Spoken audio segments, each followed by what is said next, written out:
everyone. My name is Denisha Ghumra. My age is 27. My height is 5'5". The languages that I know are Hindi, Gujarati, and English. I'm in the profession of acting since the past 8 years. I'm learning how to sing. I love making mandalas. I can make different animated voices. I can swim. I can dance. I'm available for the shoot dates, and these are my profiles.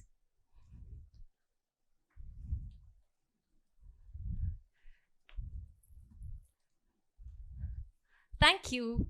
And cut. This is a normal audition day life of an actor. So after introducing my name, the rest kind of follows. It's a force of habit, I'm sorry. But I'll introduce myself again. My name is Denisha. I'm an artist, a believer, and an entrepreneur. A new one in that, actually. The heading under which I was asked to speak today is perceptions. And I think the only perception that stands true in this very moment is that I'm a bit nervous. Because after 12 to 13 years, I'm on stage speaking as myself and not as any other character that I would have played. Well, when we talk about the graph of a story of a film, we see big ups and big downs and extreme fluctuations, and all of it happens in just 2 to 3 hours.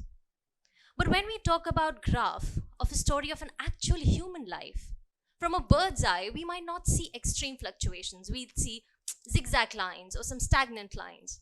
What I mean is that on a given happy or a sad day, we might feel intense. But nothing good or bad happens overnight.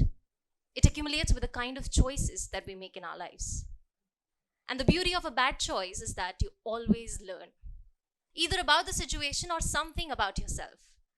Like when I sat to write this speech and I reflected on myself, I realized that I've made many half attempts in my life. For example, in 7th standard, I wanted to run away from my house to meet this actor of a daily soap that I really liked. So I made an attempt to go to Samay Travels and asked for a ticket to Baroda. Thankfully, my mother figured it out, scolded me of course, and I lost going out on my own privileges. An attempt failed. In 10th standard, I got really good percentage. And what are you usually expected to do when you have good grades? Take science. So I took science, and in a month, I realized that this is not my cup of tea. I went back to commerce, and I've had a happy life. Post my boards, I wanted to be a choreographer. I had choreographed a lot of dances in my school. I used to love dancing. I still do. So either a choreographer or an airport manager, like completely two different choices. But in that age, I feel not all choices of your career are in your hands. So with a little hurt, a little grudge, I shifted to Ahmedabad and I joined an MBA integrated course, which again, in 6 months, I felt like running away from. But since I was in Ahmedabad, I was on my own, free to do whatever I wanted to do without saying that at home.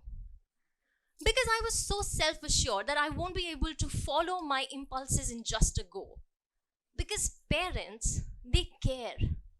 They don't want you to make choices which might put you in struggling or difficult situations. They want you to make safe choices. In all of these half attempts, I was told so many times that I just go with my impulse and then I just leave something in the middle. And somewhere along the line, I also started to believe the same. Being suffocated in an MBA course, I started to look here and there to see things that I would love to do. And I saw a flyer of a radio workshop. I joined it immediately, and I met this amazing teacher over there. The moment he went inside the studio, I was just awestruck. Well, how can someone with such a beautiful voice and the way they speak sound so beautiful that you can literally see everything that they narrate? I was hooked up, and I continued working at that radio station for a while. From there, I got an anchoring opportunity in Doordarshan Girnar. Now again, free will, right? So I just went ahead and did what I wanted to do without asking anybody. And to my surprise, my parents, they were really happy and proud seeing me on TV. I was not happy and proud. I was shocked. But then I thought to myself, okay, this is anchoring. Acting, they definitely won't allow. And by this time, I had started to feel an inclination towards being an actor. But being from a small city, you never really think that acting as a career is even an option. So a radio led me to anchoring on TV, which led me to my first commercial play. Now I was so happy. Okay, I read the script and it was like many of the commercial plays at the time. I learned how to stand on stage, how to walk, how to project, everything. But I was so naive that I understood the meaning of the dialogues when there was an audience in front of me to laugh, react, and comment on it.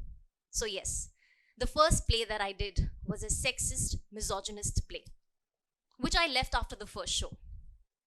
But it is with that wrong play, being on stage, I realized that this is what I want to do for the rest of my life. Act. But now wanting to do something and going behind it with everything you have got are just completely two different things. I did not know a thing about this field. So I contacted this sir from the radio and he gave me a little guidance. So I joined few skits and monologue competitions. And then one fine day, I got a call for an audition for the film that you've immensely loved, Chello Divas. So I went in, I got the script, it was pretty simple on paper, but when I went in and I faced the camera and I said, "Hi, Loy." And then I just went blank. I was sweating in a chilled room. So the casting director, he asked me to sit aside, relax myself.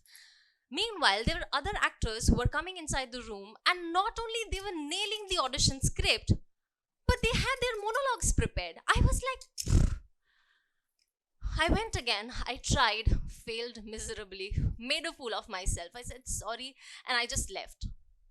But I knew that I needed to train myself because most of the people who were in that room were either trained actors or they were doing theatre. So after completing my BBA, I joined Masters in Performing Arts Theatre, which again, to my father was mass communication. Not proud of it, absolutely not. But 24/7, I was in an environment where I was loving everything that I was learning. Our college participated in a competition called INT, Indian National Theatre. And my then teacher, Satyendra Singh Parmar, taught me really well the character that I was playing, which was a split personality. In my finals, I had called my father to see my performance. After the performance, when I went out and I looked at him and I saw the way he looked at me, I knew that I had won something that day. Later, I did win the award too, but it is in that moment I realized that now I have his support to follow my dream to be an actor because he saw that I was not in it for the glam, that I was in it because I was passionate about it and I was pretty damn good at it. Along with this, I was of course simultaneously auditioning. After 6 to 7 rejected auditions, I got a call for an audition which was actually a very difficult one. So I told myself not to expect a call back. But life has its magical ways and I did get a call back. They said that I have passed the first round of audition, which is the acting, and the second is Garba, to which I was like, ye to khun mein hai, matlab ye to ho hi jayega. After the second round, I went for the narration, and when I went inside the room, there were 12 other female actresses with me. So yes, this film is Hilaro, and the director of the film is Abhishek Shah, who was also the amazing teacher in the radio workshop, who was also the casting director of Chello Divas and many other films. When I heard the narration, I knew this was something very special. But more than that, I really wanted to work with Abhishek Shah because auditions were a little tricky for me. So I knew that if I would spend 1 month on set with Sir, I would be able to prove myself as an actor. At that time, I had two choices: either to complete my masters or to do the film.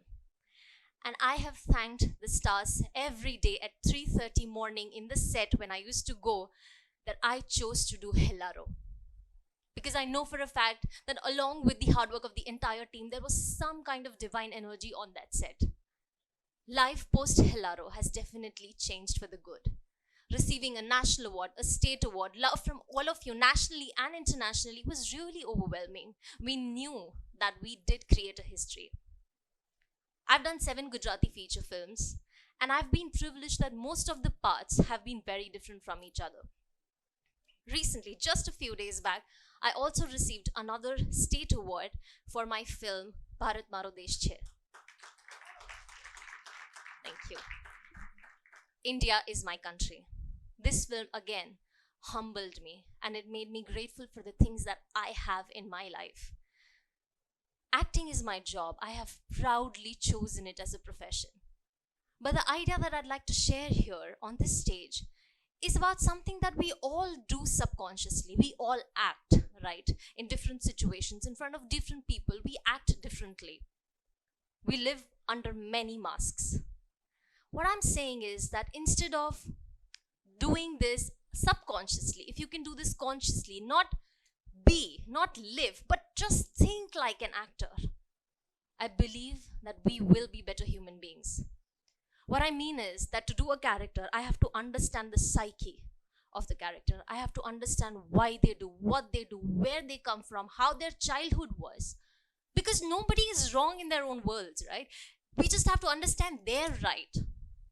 If you can just do 2 or 3 of these things and reflect on yourselves, on your behavioral patterns before reacting a certain way, I do believe that we will have more empathy.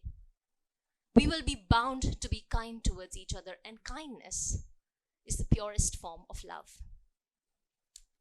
Acting, I believe that along with entertainment, it is my responsibility, like every other human being, to give something back to humanity. This profession has the power to have many life experiences in just one life. So even if you do not want to be an actor, be a professional actor. If you can just think like one, I believe that the acceptance level you have in your life would change for the good, because mine definitely has. Everything in my life that did not work out, now I understand and I accept that they did not work out for my greater good. My perceptions have changed along the way. The biggest change of perception that I have had while writing this speech is that those were not my half attempts. Those were not my weaknesses. That was my strength and my courage to shift my path when things failed, when it did not go my way, until something I love came my way. And I've not stopped at that. I've not stopped at acting. I've started my new venture. I'm learning how to sing. What I mean is that you'll always find new things to love. So allow your perceptions, goals to change. Do everything that you do with love or out of love. Because as Neil Donald Walsh said, love is all there is. Thank you so much.